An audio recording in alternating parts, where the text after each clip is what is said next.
Eu creio que nós que temos os nossos filhos, nós já temos uns maiores, outros ainda pequenos, como o Gabriel e a Thaís, tem pequenininhos ainda, mas vocês fazem de tudo pelos seus filhos. Vão buscar auxílio, aonde falar que tem auxílio, vocês vão buscar. Assim também somos nós com os nossos filhos. A Lucy já tem uma filha de 44 anos, A Graça tem, que me disse 39, a Graça, a Amanda tem quanto? 45. Seu Renato, o teu tem quanto? 30, outro 27, o meu tem 33, a minha tem 33 e o 26, A Giga tem a Lelê com 20, A Paula tem a sua com 22, o garoto com 24, a pastora Andréia tem a filha com as 34 ou 35. Então, nós temos os nossos filhos para corrermos atrás, de tudo que for preciso, tudo aquilo que for necessário para os nossos filhos. O Gabriel e a Thaís tem a menina com 6, uma com 1.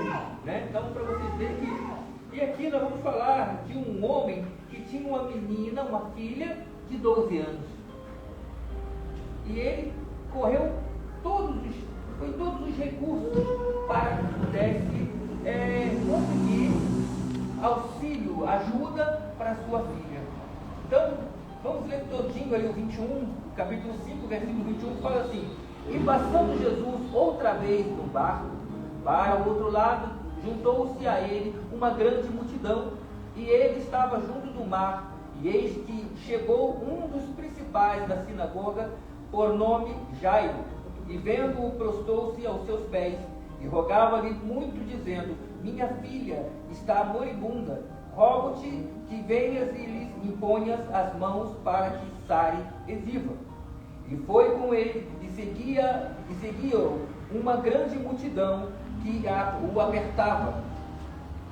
E certa mulher que havia 12 anos e tinha um fluxo de sangue, e que havia padecido com muitos médicos e desperdiçado tudo quanto tinha, e nada lhe aproveitando, isto antes de indo a pior. E ouvindo falar de Jesus, e veio por detrás entre a multidão e tocou-lhe nas suas vestimentas, porque dizia: Se tão somente tocar nas suas vestes, sararei. E logo se secou a fonte do seu sangue, e seguiu no seu corpo estar já curada daquele mal. E logo Jesus, conhecendo que a virtude de si mesmo saíra, voltou-se para a multidão e disse: Quem tocou nas minhas vestes? E disseram-lhe os seus discípulos: Vês que a multidão te aperta, e dizes: Quem me tocou? E ele olhava em redor para ver a que isto fizeram. E então a mulher, que sabia o que lhe tinha acontecido, temendo e tremendo, aproximou-se e prostrou-se diante dele e disse-lhe toda a verdade. E ele lhe disse: Filha, a tua fé te salvou, vai em paz e ser curada deste mal. Então, estando ele ainda falando, chegaram alguns dos principais da sinagoga, a quem disseram: A tua filha está morta. Para que enfadas mais o mestre? E Jesus, tendo ouvido essas palavras, disse ao principal da sinagoga: Não temas, crê somente.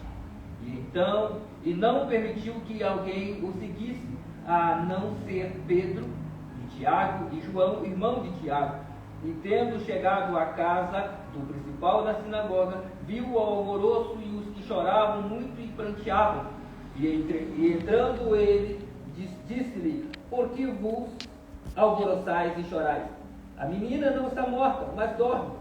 Riram-se dele, porém ele, tendo-os feito sair, tomou consigo o pai e a mãe da menina e os que com ele estavam, e entrou onde a menina estava deitada. E tomando a mão da menina, disse-lhe: Talita cumi, que traduzido é: Menina, a ti te digo, levanta-te. E logo a menina se levantou e andava, pois já tinha 12 anos, e assombraram-se com um grande espanto. E mandou-lhe expressamente que ninguém o soubesse, e disse que lhe dessem de comer.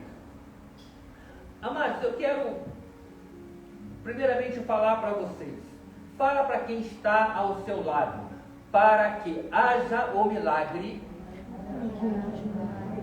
tem que haver o toque. Porque nessa noite já foi falado aqui, amado, de diversas situações que nós temos passado. Passamos por diversas lutas, momentos que dá vontade de desistir, e é momentos de lutas, né? Essa semana o Gabriel teve aí um momento de luta, de tribulação, a qual, né, foi acometido de um surto de pressão alta, né? De pressão alta, juntamente com curtos movimentos, né, do braço, e ali, traduzindo, poderia quase dar um infarto. Mas por quê? Porque nós temos passado por diversos tipos de lutas e situações que são inesperáveis. Não tem como nós simplesmente chegar e falar: não, isso aqui eu não quero. Não, isso aqui eu não quero. Não. Nós podemos escolher uma comida, uma roupa, agora a situação nós não podemos. A adversidade nós não podemos escolher. E aqui este homem, né, vamos focar nesse homem, porque no meio do caminho houve-se uma mulher que também tinha uma necessidade. E eu quero lhe perguntar nesta noite: que tipo de necessidade você precisa? O que está te assolando que você precisa de uma intervenção do Senhor? Porque esse homem, ele estava com uma filha doente em casa, ela estava febril, ela ficou doente, ela ficou febril, ela ficou, tanto que diz aqui que ela estava num estado moribundo. Dependendo das traduções da Bíblia, vai dizer que ela estava em coma, ela entrou em coma. Então, para você analisar a situação que estava vivenciando este homem, de uma filha única, era sua filha única, e ele tem todo o zelo por essa filha, e ele era o principal chefe da sinagoga, ele que era responsável pela documentação, pelos pergaminhos, por todos os rituais que aconteciam na sinagoga, ele era o responsável. Então eu quero dizer para você que nem sempre quando nós somos responsáveis por alguma coisa, ou temos algum poder aquisitivo, ou temos algum poder persuasivo, vai resolver o problema que nós temos. Porque às vezes nós achamos que por eu ser o bispo da igreja, eu tenho poder de solucionar as situações que estão acontecendo. Não tem. De repente um médico, ele acha que por ele ser médico, ele tem o poder de curar. Não tem. De repente o advogado, por ele ser advogado, ele acha que por ele ser advogado tem o poder de resolver os problemas. Não tem. Porque só quem tem o poder de resolver os nossos problemas, as nossas adversidades, se chama Dr. J.C. Nazareno. Jesus Cristo, o Nazareno. Somente Ele tem o poder de mudar a história, de mudar o ambiente, de mudar a atmosfera, de mudar toda a situação a qual nós estamos vivendo. Mas de que maneira isso acontece? Como a Lucy falou, orando, buscando, clamando. A pastora leu aqui, Jeremias 33, versículo 3. Clamas a mim, e responder-te-ei, e anunciar-te-ei coisas grandes e ocultas que nós não sabemos. Que nós ainda não sabemos, nós ainda não dominamos. A Bíblia vai dizer que houve-se uma tempestade no mar da Galileia, a qual os discípulos conheciam como a palma das suas mãos. Os discípulos conheciam o mar da Galileia como a palma das suas mãos, porque eles eram exímios pescadores. Todos os dias da vida deles, eles trabalhavam no mar. Então eles conheciam o mar. Só que chegou um dia que houve uma grande... Deus permitiu, ou o Senhor permitiu, que houvesse uma grande tempestade naquele mar, para que eles pudessem entender que eles não eram soberanos. Está entendendo, Gabriel? Às vezes nós achamos que somos soberanos. E Deus permite algumas situações para que nós possamos ser dependentes dEle, dependentes da sua graça, da sua misericórdia. Os discípulos estavam remando e começaram o vento, a tempestade. E Jesus estava no barco, e Jesus fez o quê? Deitou e foi dormir. Diz que ele pega um travesseiro e deita e dorme. Então significa que quando nós estamos na labuta, né, estamos labutando ali com os nossos afazeres, com as nossas próprias mãos, Jesus está ali. Nós temos que acioná-lo. Só que muitas das vezes nós não acionamos o Senhor. Achamos que conseguimos fazer com as nossas próprias mãos. Por isso que muitas das vezes nós entramos em desespero. Entramos em situações de adversidade. Por quê? Porque muitas das vezes nós não solicitamos o Senhor. Nós não chamamos Ele para pelejar. Nós não chamamos Ele para entrar na guerra. Foi falado aqui também de Êxodo 14, que diz: o Senhor pelejará por vós e vos calareis. Por quê? Porque às vezes nós temos que chamar o Senhor para a batalha, chamar o Senhor para entrar na nossa guerra, porque com as nossas próprias mãos nós não vamos conseguir, porque as nossas lutas, as nossas guerras não é contra sangue e nem contra carne, mas sim é principados e potestades de Satanás. Aqui vai dizer que Jairo estava com a menina enferma. E ele ficara sabendo que Jesus estava entrando na sua cidade. Porque Jesus tinha Cafarnaum como a sua cidade de moradia. Ele ia visitar as outras circunvizinhanças, mas Cafarnaum era a sua cidade de moradia. Após ele deixar Belém, né, deixar Nazaré, ele agora tem Cafarnaum como o seu lugar de pregações, seu lugar de descanso, seu lugar de refúgio. E simplesmente Jesus está chegando na praia, então Jairo fica sabendo que Jesus está vindo, ele vai correndo na frente para poder tentar chamar a atenção de Jesus para a sua situação. O que eu quero falar para você nesta noite: chame a atenção de Jesus para a tua situação. Não tenta fazer sozinho, não tenta fazer com as suas próprias mãos. Chama ele e fala assim: Senhor, é como eu costumo dizer, bota uma cadeira ali vazia, senta numa cadeira e bota outra assim: Jesus, senta aqui comigo. Conversa com o Senhor. De que maneira nós conversamos com o Senhor? Como você conversa com o seu cônjuge, você conversa com o seu amigo? Conversa com Jesus. Fala o teu português com ele. Independente da maneira de você falar. Meu Deus, tem pessoas que querem falar com Deus, querem falar eloquentemente, né? Quer falar eloquentemente com o Senhor. Fala do teu jeitinho, que Ele te conhece. Apocalipse capítulo 3, versículo 8 diz: eu conheço as tuas obras. Ele conhece as tuas obras. Ele sabe quem você é. Ele sabe como você é. Então não precisa ficar excelentíssimo Senhor Jesus, né? Cheio de graça, cheio de coisinha. Oh meu Senhor, meu Lorde. Não, assim, Jesus, o negócio é o seguinte: tu me conhece, tu sabe que eu sou falho, eu sou pecador, estou passando por isso. Ele está te ouvindo. Por isso que ele falou para Jeremias: clama a mim e responder-te-ei. É só clamar. Tu acha que Jeremias, lá no cárcere, ele ia ser decapitado? Ele vai ficar falar bonitinho a Jesus? Jesus, olha, tu me conheces, tu me sondas, tu sabes que... Não, Jesus, eu estou morrendo. Eu estou morrendo. O negócio está estreito. E Jairo, então, ele vai até a praia. E quando ele avista Jesus, diz que ele se prostra diante de Jesus. O que é se prostrar, amados? É você se ajoelhar diante dele. E muitas das vezes, amados, como Marta e Maria, lembra da história de Marta e Maria e Lázaro? A palavra foi igual. A palavra foi igual, Gabriel.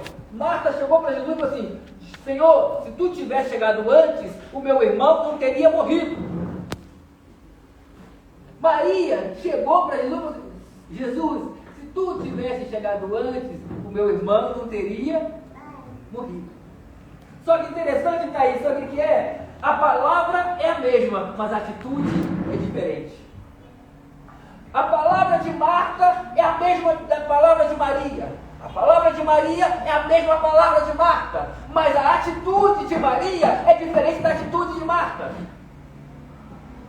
Quando Marta fala para Jesus, fala, Jesus, se tu tivesse chegado aqui antes, meu irmão não teria morrido. Jesus respondeu para ela, se tu creres, verás a glória de Deus.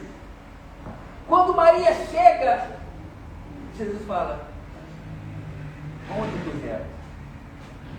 Mas por quê? Maria se prostra diante de Jesus e diz que Jesus chorou. A palavra é a mesma, mas a atitude tem que ser diferente. Jairo chega. Quantas outras pessoas estavam ali na praia? Porque a Bíblia vai relatar no Evangelho de João que Jesus curou muitas pessoas, que não tem nem como relatar, não tem como ser escrito, porque ele curou muitas pessoas, muita gente. Mas, e diz aonde ele estava, havia uma aglomeração muito grande. Eram muitas pessoas que acompanhavam por causa de quê? Muitas pessoas vinham para adorar, outras vinham por uma necessidade, e outras vinham por curiosidade. Então tinha umas que iam para adorar o Senhor, somente para adorar.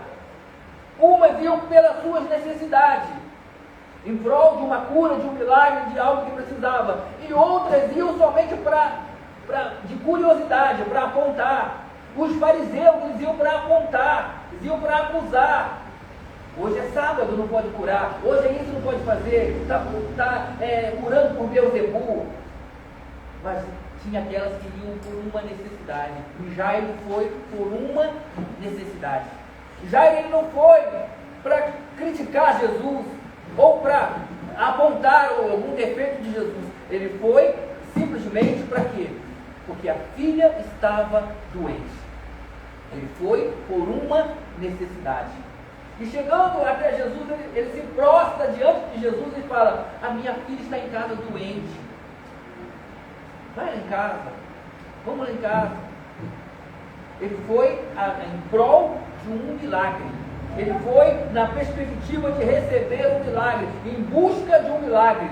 Eu quero falar para você nessa noite, você está em busca do teu milagre? Você está em busca do teu milagre nesta noite? Então você veio no lugar certo.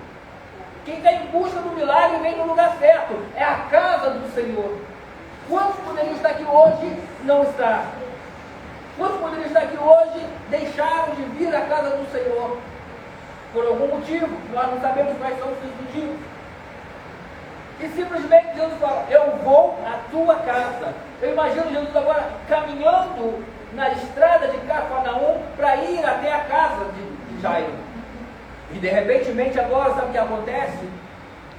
Uma mulher, ela fica sabendo que Jesus poderia curá-la da sua enfermidade. E ele estava próximo da sua rua. Então ela disse para si mesma, se tão somente eu tocar nas vestes dele, né, no talite, no tiçã do talite, se eu tocar, eu serei curada. Mas em você falar e você agir, há uma diferença muito grande. Porque às vezes nós falamos uma coisa, mas na hora de agir é totalmente diferente. Quantas vezes e quantas coisas te impedem de agir? Quantas circunstâncias, quantos acontecimentos te impedem de agir? Quantas vezes você se programa, eu vou fazer isso, eu vou falar isso, chega na hora, você muda. Você muda. E aquela mulher, só que ela não mudou. Ela não mudou. Ela falou assim, tão somente eu tocar nas vestes dele, eu serei curada. Só que essa mulher, ela tinha uma hemorragia que já estava fazendo dor. Uma mulher com um fluxo Ele parava um pouquinho, mas ela não podia se aborrecer, ela não podia se estressar, porque aquele fluxo descia com mais violência, com mais força. Então, recursos que hoje as mulheres têm. As mulheres de hoje são bem-aventuradas.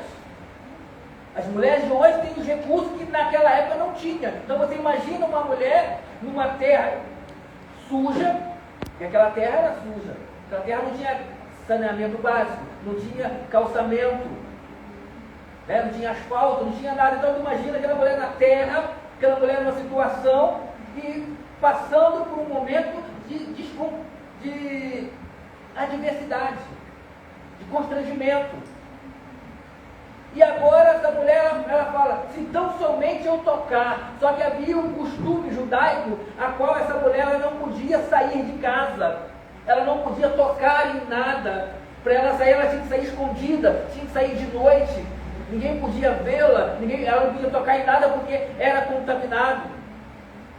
A lei dizia que ela contaminava, porque ela estava imunda. Então tu imagina a situação desta mulher, sem poder desfrutar das bênçãos, de passear, de fazer as coisas cotidianas. Porque uma hemorragia lhe impedia dela ter um acesso livre na sociedade. Mas ela determinou, se tão somente eu tocar, eu vou ser curada. Ela determinou. E o mais interessante, que essa mulher agora ela fala, ela sai, Jesus estava vindo com Jairo, com uma multidão, com seus discípulos, e ela sai em meio àquela multidão. Agora você imagina, você é frágil, né? Eu estou falando aqui para as mulheres, vocês frágeis, saindo no meio de uma multidão, e há um empurra daqui, empurra dali, e essa mulher ela tinha um propósito, de tocar aonde? Agora aqui entra a história. Ela tem um propósito, de tocar nas orlas, né, do talite, né? Do tiçã, que é aquela corda que fica do talite. O talite é aquele que põe, e o tiçã é aquelas cordas, aquelas tiras, né, que ficam penduradas, ela tinha que tocar ali naquelas tiras. E agora você imagina, o que o inimigo, quando você determina fazer alguma coisa, o que o inimigo faz? Tentar te impedir. E qual é a atitude do inimigo contra as nossas vidas? Tentar fazer o quê? Nos derrubar. Essa não é a intenção do inimigo, de te derrubar, de jogar você no chão. O inimigo não quer que você fique de pé. Não. O inimigo não quer que você fique de pé. Ele quer que você fique sempre o quê? Prostrado. No chão. Jogado no chão. E simplesmente, essa mulher ela determinou algo que no meio da multidão era impossível. Pegaram a visão aí? No meio da multidão era impossível tocar no talite. Tocar na orla do talite. Na orla do vestido. Era impossível, porque a multidão, se quem está de pé, como você vai abaixar para tocar lá embaixo? Não tem como. Não tem como, gente. É impossível. E simplesmente, Lelê, sabe o que acontece? O diabo vai dar uma forcinha. Porque o próprio diabo, ele tenta te derrubar, mas ele esquece o que Deus projetou para você. Ele deu. Ali as pessoas que estavam ali foram usadas pelo inimigo para empurrar aquela mulher, para jogá-la no chão. E jogando ela no chão, ô Gabriel, sabe o que acontece? Ela vai fazer o quê? Quando ela vai para o chão, ela toca na orla do vestido de Jesus. Porque de pé, mesmo a multidão vai tocar na orla do vestido. Não tem como. Não tem como. Como diz sempre o meu avô, de joelho é melhor? De joelho é melhor. E sempre diz, lembra do Edgar? Que ele falava, para tocar no manto, tem que estar o quê? Tem que se prostrar. Tem que estar prostrado. Não se toca no manto embaixo de pé. Para tocar no manto tem que estar prostrado. Tem que se prostrar para tocar no manto. E nesta noite, amado, Aí agora sai, Jesus sente algo assim, e lhe deu dor. Por que ele deu dor? Tanto que ele fala, ele diz, quem me tocou? Só Jesus está com dor. Nossa, deu uma pontada na cabeça e ela quase cai. Eita, é só Jesus, calma. Porque quando ele recebe o toque daquela mulher, ele diz, quem me tocou? Ele sente algo diferente. E os discípulos juntam e falam, mestre, a multidão te aperta, nós estamos te comprimindo, e tu está perguntando quem te tocou? Porque ele disse, porque de mim saiu virtude, de mim saiu bênção, de mim saiu algo diferente, de mim saiu algo sobrenatural. E simplesmente, sabe o que acontece? Jairo, que está vendo a situação, fica feliz. E agora vem a notícia ruim. Vem um enviado da casa de Jairo, avisando, não incomode mais o mestre, porque a menina já morreu. Agora que entra a palavra de consolo, Luci, a palavra de despertamento. Porque Jairo, ele saiu da sua casa em busca de um milagre. Ele não vai voltar para sua casa sem o seu milagre. Se você veio hoje aqui na IAV Apostólica Vida em busca do teu milagre, você vai sair daqui hoje com o seu milagre na mão. Glória a Deus. Você não vai sair sem o seu milagre.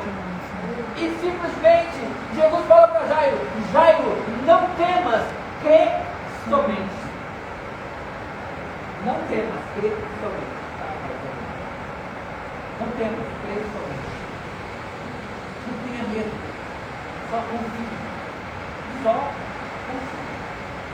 E simplesmente Jesus agora faz o quê? Jesus vai até a casa dele, tira aquelas pessoas incrédulas, aquelas pessoas que estavam ali somente para poder ver, somente para poder, já estava paga para rir, e simplesmente Jesus fala, chega até o quarto com o pai, a mãe, e os seus discípulos que ele levou, Pedro, João e Tiago, entra, toca na menina e diz, menina, Jairo recebeu o seu milagre. Assim também você receberá o seu milagre. Então, amado, fica com essa palavra hoje. O seu milagre já está hoje. Basta você tomar posse nessa noite. Basta você tomar posse do seu milagre nessa noite. Em nome de Jesus. Amém.